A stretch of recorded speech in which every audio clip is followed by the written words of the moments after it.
So with that preamble, let's move on to our series of lectures here. The first presentation is going to be on the first 10 years of the Chicago classification, presented by Drs. John Pandolfino and Rina Yadlapati. Some background on the authors.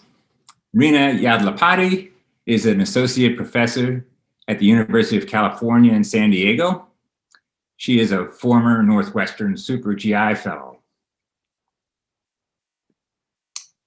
John Pandolfino, so they're bracketing this group of authors, is a professor of medicine and the chief of gastroenterology at Northwestern University in Chicago. He is one of the masterminds of the Chicago classification and also a former Northwestern Super GI Fellow. Hello, my name is John Pandolfino, and I'm the Hans Popper Professor of Medicine at Northwestern University. And it's really my privilege today to give you a history of the first 10 years of the Chicago classification with my partner, Dr. Rina Yadlapati. Now, in terms of the Chicago classification, just for a little bit of context and history, it's important to realize that the Chicago classification is not perfect. When we first conceived the Chicago classification, it was really brought out to categorize esophageal motility disorders, really using an algorithmic scheme and using metrics that were performed from high-resolution manometry. In particular, the core of the classification, though, is really not metric-focused, but really focused more on the recognition of specific esophageal pressure topography, or EPT, patterns. And really, the development of these metrics are really there only to support the recognition of these particular patterns. And what we felt was that this was giving us the ability to better phenotype patients in a much more rigorous and reproducible way. So in essence, this would be improved and accurate measurements that were more focused on math than subjective assessment. And it also provided us with a universal language that would be associated with higher degrees of intra and inter-observer agreement. Now, although the first major version of the Chicago classification was published in 2009, the Chicago classification actually began in Paris in 2007 as a really vague idea with Mark Fox, Arjen Bredenord, and myself. We were having some drinks at a bar, and we started to think about conceptualizing an international collaboration where we would move beyond competitive factions that were impeding the progress in the field. And we thought there was just too much competition in terms of these technologies, and we really wanted to bring everybody together. And when we thought about this, we were really inspired by the seminal contributions of Ray Klaus, who, as many of you know, unfortunately passed away in 2007. He was really the inspiration for this high-resolution manometry working group. He was truly the pioneer that transformed tracing-based esophageal motility into the beautiful color topography plots that we've all come to know today and have become so commonplace. Now, I like to bring back history in a way, and I remember sitting in my lab in 2003 reading manometry using tracing format. We had just purchased the Sierra system, which was a high-resolution manometry system, and because I was scared of these color plots, I would continue to read them as tracings. We had Ray come in as a visiting professor at that time, and he walked into the room and he basically called me a barbarian. And really, that was the starting point of my introduction to high-resolution manometry and esophageal pressure topography, and really, in many aspects, really showed that his impact in the Chicago classification was profound even before it was conceptualized. And these are the plots that we've all come to love and know, these beautiful Klaus plots, as I like to call them, in reference and in regards to Ray. What he did was he took these beautiful high-resolution tracings, which we've been using in research for many years, and he figured out a way to use an algorithm where he would interpolate the values and convert the pressure tracings into color. And what he provided was a seamless dynamic representation of the entire pressure profile, where you could now appreciate manometric anatomy and landmarks, especially landmarks of timing. You can clearly see in the top panel here, the upper esophageal sphincter, the UES. You can also see the seamless, beautiful transition across the first, second, and third segment of the peristaltic contraction. You can see the esophagogastric junction opening with the relaxation and bolus flow through this based on pressure gradients. The other really important part of this that many people don't appreciate was the recognition of the start of the swallow and the timing that allowed us in terms of making these important measurements. Now, as I mentioned, the first description of the Chicago classification was once again before that publication that we talked about, and really came out of some work that Mark Fox and Arjen Bredenord were actually performing and taking part in. And they wrote a very nice review, and I like to call it the Chicago classification 0.5, because it really was the one that set the stage for the inaugural meeting, which occurred in San Diego in 2008, that eventually led to this version of the Chicago classification 1.0 that was published in 2009. And it's interesting that when I went back and looked at the history of this, I didn't realize how many things have changed and how many things have not changed. It was really important to make that point as we talk about the history. One of the important parts is that spastic nutcracker was a phenomenon that came and went very quickly because reviewers didn't like that terminology. It eventually became hypercontractile esophagus and jackhammer esophagus. We also saw that in 2009, there was this reliance still on peristaltic velocity with the CFV greater than 8 centimeters per second. And that, as we know, has gone to the wayside in terms of the conclusive diagnosis of spasm. We still, though, see this reliance on IRP with this 15 millimeter per mercury threshold. And we see the achalasia subtypes being described in a much different way outside of the type 1, 2, and 3, where we really were more descriptive in the classification of achalasia with esophageal compression, spastic achalasia, and clastic achalasia. And of course, as you'll also see, we had a much more expansive group where these patients were labeled somewhat nonspecific. And these were the original patterns that we saw and the names that we gave them. And once again, remembering that jackhammer came out a little bit later after that first volume 1.0. But what you appreciate here is that the Chicago classification at its heart is really these color topography patterns. And these are the patterns that we recognize almost immediately as we open the studies. And this is really what drives our decision and our classification scheme.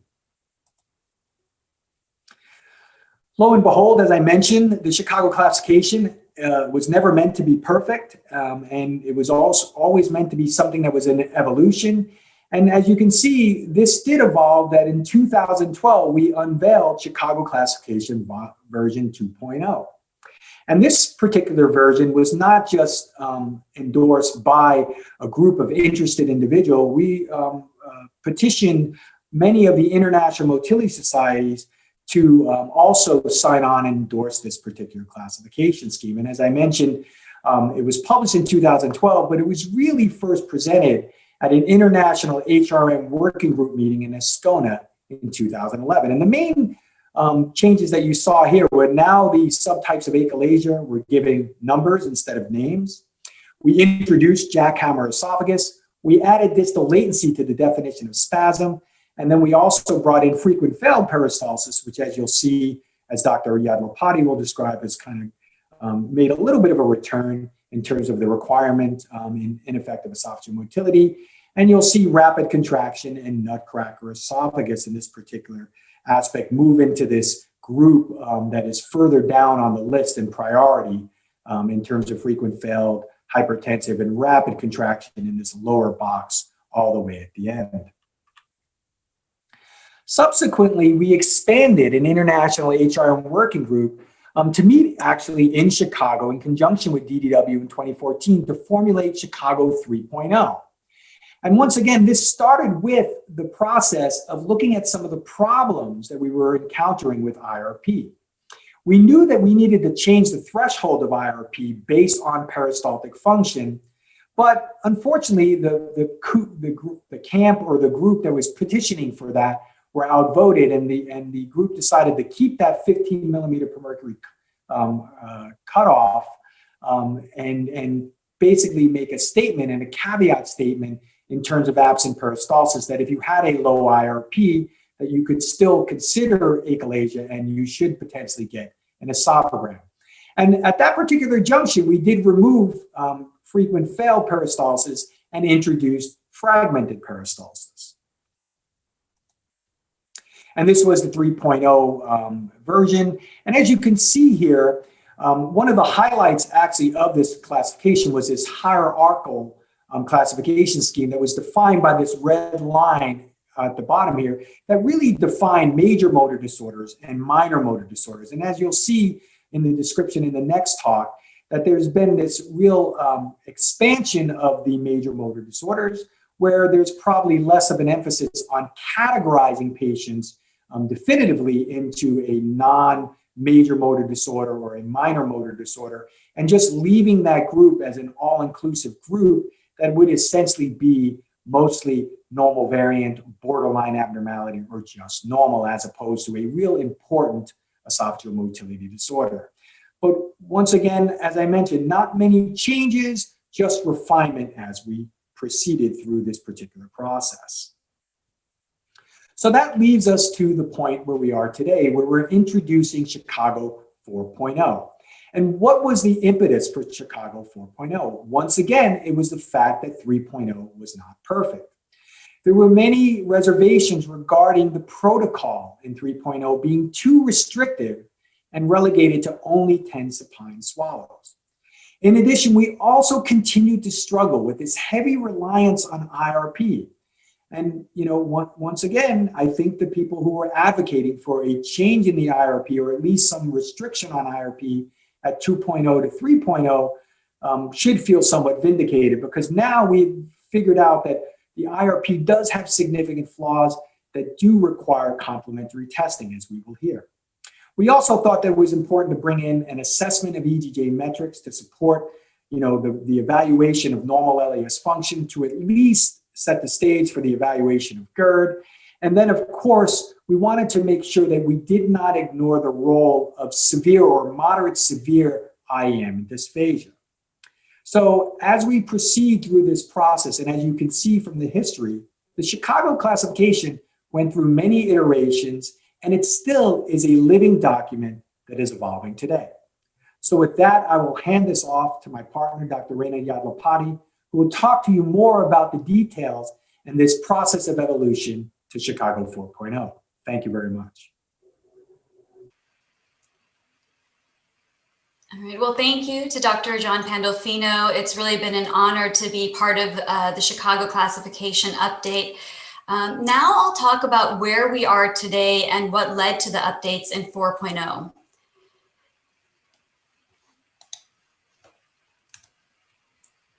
Okay, so as actually my mentor, Dr. Pandolfino, often says, those who cannot learn from history are doomed to repeat it.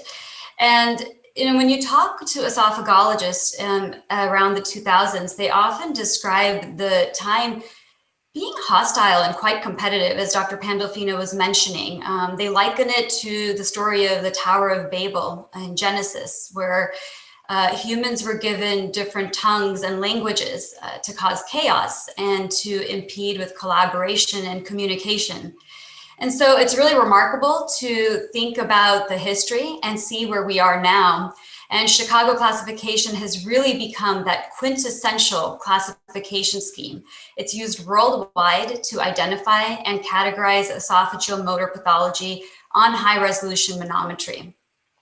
And since Chicago classification version 3.0 was published about 5 to 6 years ago, there's been a tremendous amount of collaboration and innovation, both clinically and research-wise. So 2 years ago, when we convened as the working group for the update in 4.0, everyone agreed that there was clearly a need for an update. Now, one of our top priorities, and something that we're very proud of, was to ensure diverse representation in our working group. We wanted to move away from a notion of a select group of individuals and really wanted a group representative across age, gender, different practice types. So the Federation of Neurogastroenterology and Motility actually tasked 7 international societies to elect their experts in esophageal motility. And that's what led to this 52 working group members. Now, they span across 20 countries and 5 continents, and it's really quite incredible. And it speaks to the generalizability of the 4.0. Now, another priority was to really apply rigorous methodology and for 4.0 to be as evidence-based as possible. It's really important to know that this was not a consensus process. Rather, it was to identify where this large group agreed that there was evidence to support a recommendation in the Chicago classification. So we utilized the RAND appropriateness methodology. We utilized grade method when it was appropriate. Now, Dr. Pandolfino mentioned that a key priority was to standardize the protocol and allow for flexibility.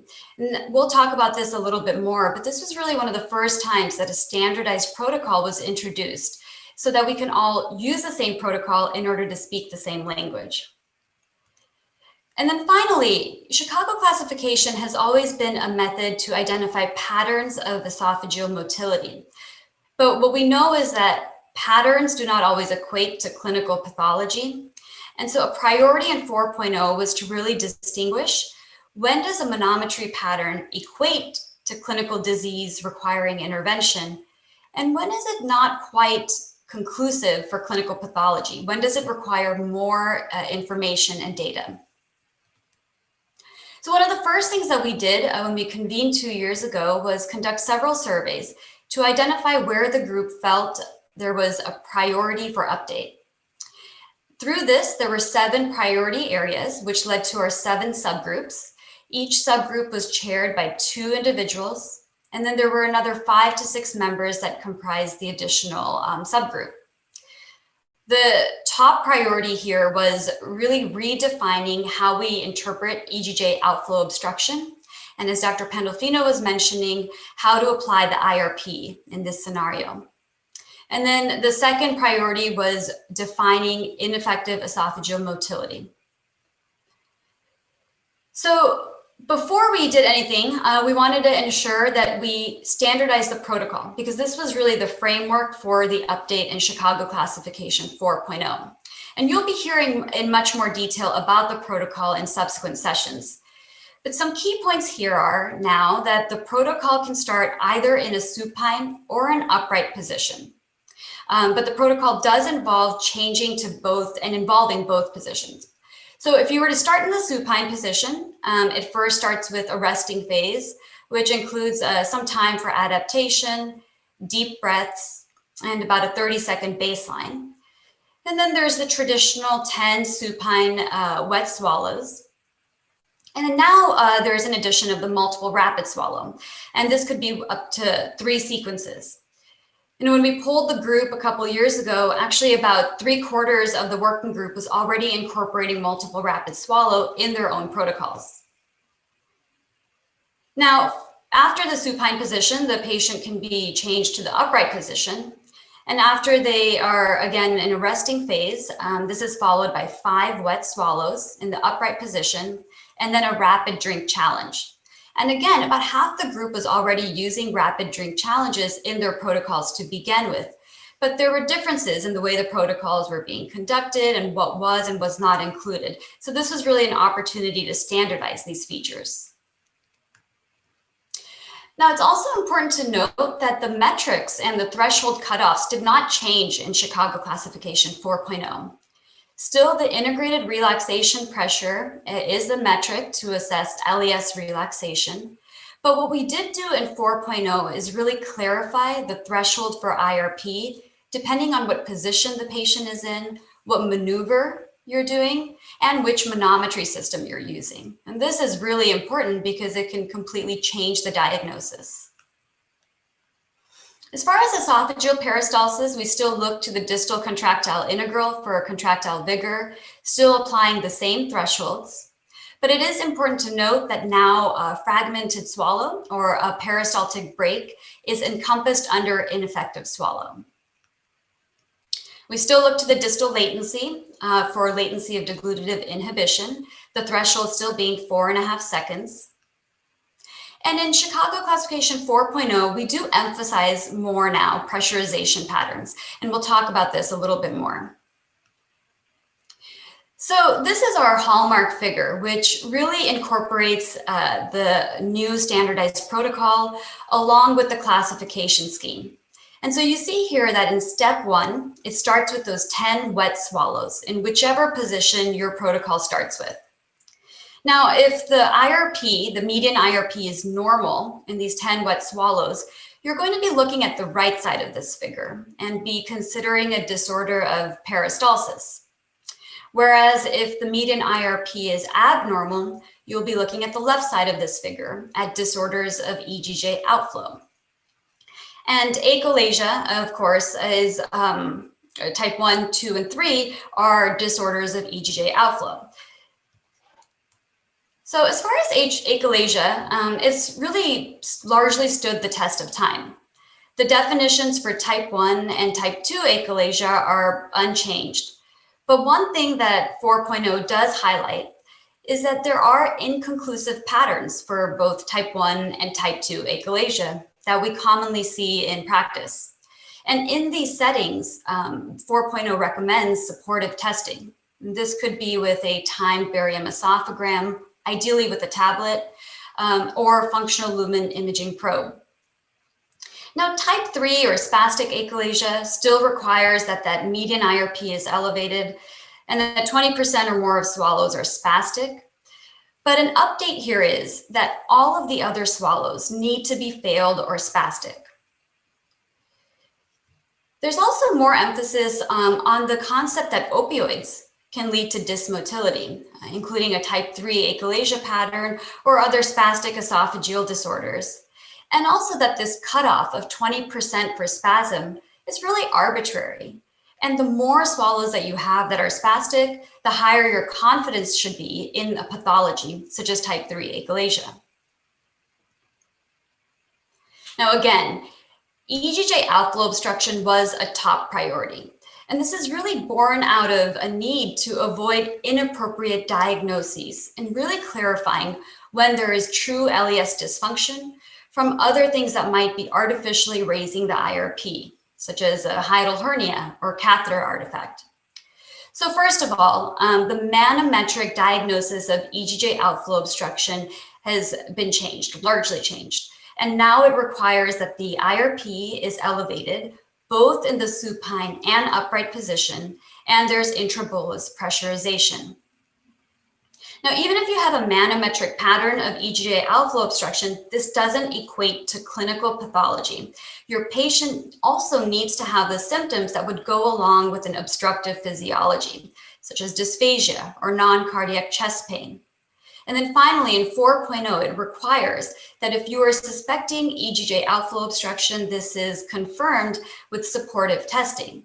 And this could be with a timed barium esophagram with tablet or functional lumen imaging probe. Now, you'll be hearing more about EGJ outflow obstruction, but one key thing to point out is that EGJ outflow obstruction can present with many different features in the esophageal body.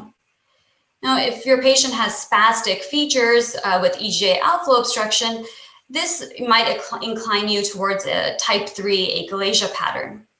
But if someone has ineffective motility or there is intact peristalsis, this is uncommonly seen with true LES dysfunction.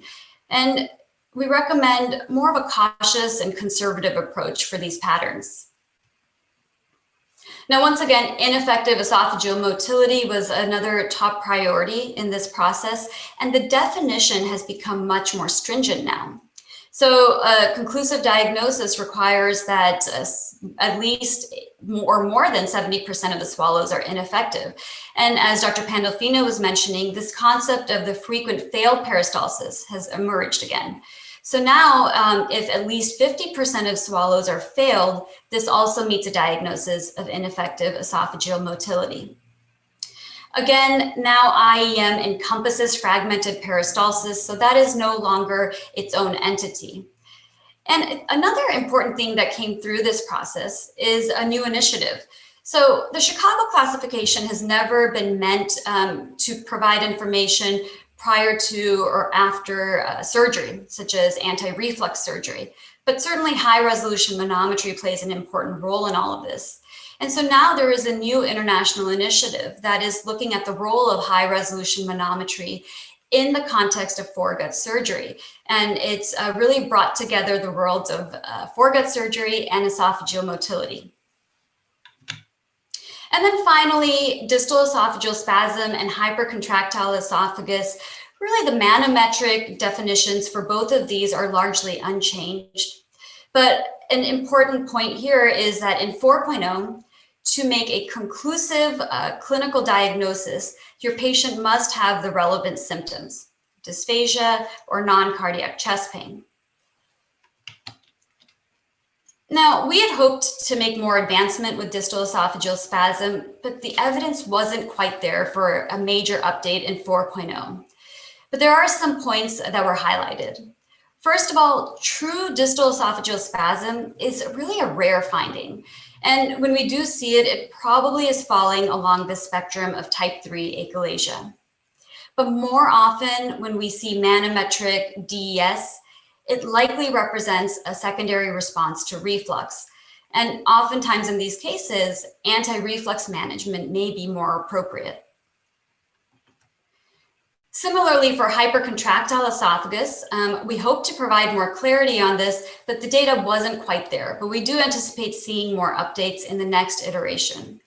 Some important highlights, though, are that hypercontractile esophagus is no longer synonymous with jackhammer esophagus, but rather jackhammer is a phenotype of hypercontractile esophagus in which you see repetitive, prolonged contractions. Now, you might also have a single peak hypercontractile swallow falling under hypercontractile esophagus, or you might have a lower esophageal sphincter that's hypercontractile.